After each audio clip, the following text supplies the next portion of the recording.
Hello everyone दोस्तों, मैं अरुण शर्मा। आप देख रहे हैं द सोच। दोस्तों, इस वीडियो में बात करने वाले हैं हरियाणा की राजनीति के बारे में कि जहां हरियाणा की राजनीति जितनी जल्दी जल्दी करवट बदल रही है, शायद इतना उतना मौसम बदलता नहीं है। दोस्तों, अगर आप चैनल पहली बार हैं, जुड़ सकते हैं, सारी वीडियो को देखें। दोस्तों, बात करते हैं हरियाणा का सियासी घमासान जारी है और हरियाणा का इलेक्शन जैसे जैसे नजदीक आया है वैसे वैसे नए नए पैंतरे देखने को मिल रहे हैं। बात कर लेते हैं बीजेपी एनडीए सरकार के बारे में। जो बीजेपी एनडीए सरकार अमित शाह जी के हुंकार के साथ, मोदी जी के चेहरे के साथ, कमल के निशान के साथ पूरे हरियाणा में 90 सीटें जीतने के दावे कर रही थी, पर देखा जाए तो उनके दावे एक तरीके से टाइम पैकेज नजर आ रहे हैं। गोपाल कांडा की बात कर लेते हैं, जो कभी बीजेपी के सहयोगी रहे, कभी बीजेपी को झटका देते रहते हैं। गोपाल कांडा के साथ बीजेपी अपने संबंध बनाती है, बिगाड़ती है। गोपाल कांडा के सामने बीजेपी देखा जाए तो अपना समर्थन वापस लेती नजर आई। गोपाल कांडा के मुकाबले जो उन्होंने अपना विधायक खड़ा किया था वही 2.5 शेर पीछे हट चुका।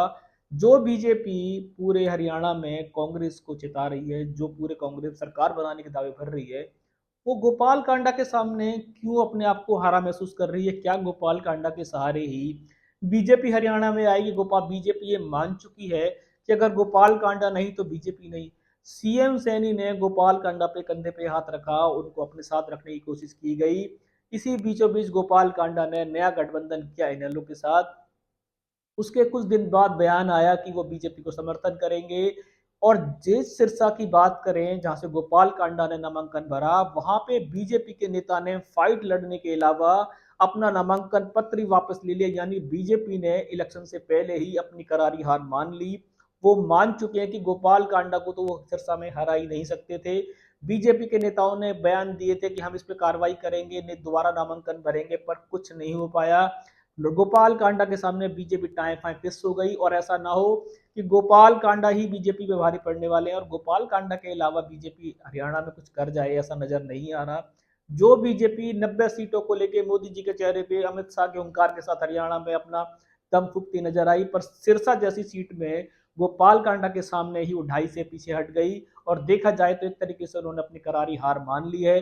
सिरसा की तरफ से गोपाल कांडा एक तरफ जीत की ओर जा रहे हैं और गोपाल कांडा से आज भी अपने रिलेशन बनाने की कोशिश कर रहे हैं। वो चाहते हैं कि गोपाल कांडा की मेहरबानी बीजेपी में बनी रहे, नहीं तो बीजेपी के अच्छे दिन नहीं आएंगे। अगर बीजेपी हरियाणा में गोपाल कांडा के सामने हार सकती है, तो क्या कांग्रेस के सामने नहीं हार सकती? क्या निर्दलियों के सामने नहीं हार सकती है? बीजेपी को समझना पड़ेगा। और जिसकी झूठी झूठी हुंकारे, जिसके लंबे लंबे पोल सीएम सैनी सिंह हवा में फायर कर रहे हैं, वो कह रहे हैं कांग्रेस का सुतड़ा साफ कर देंगे। अगर आप में इतना दम था तो गोपाल कांडा के सामने आपका विधायक क्यों छोड़ के भाग गया? अपने अपनी स्थिति क्यों नहीं मजबूत की? गोपाल कांडा के सामने अपनी हार मानना और कांग्रेस को हार के सपने दिखाना, ये बिल्कुल धरातल से जुड़ी बातें नहीं है।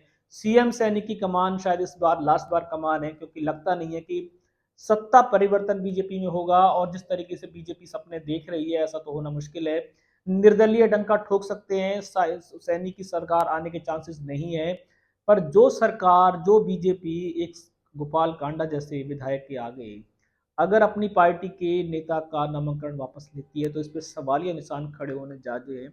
और जिस तरीके से गोपाल कांडा के सामने बीजेपी ने अपने सरेंडर किया है, वो क्या बीजेपी गोपाल कांडा के सहारे ही इलेक्शन जीतेगी, या गोपाल कांडा नहीं चाहेंगे तो बीजेपी इलेक्शन नहीं जीतेगी?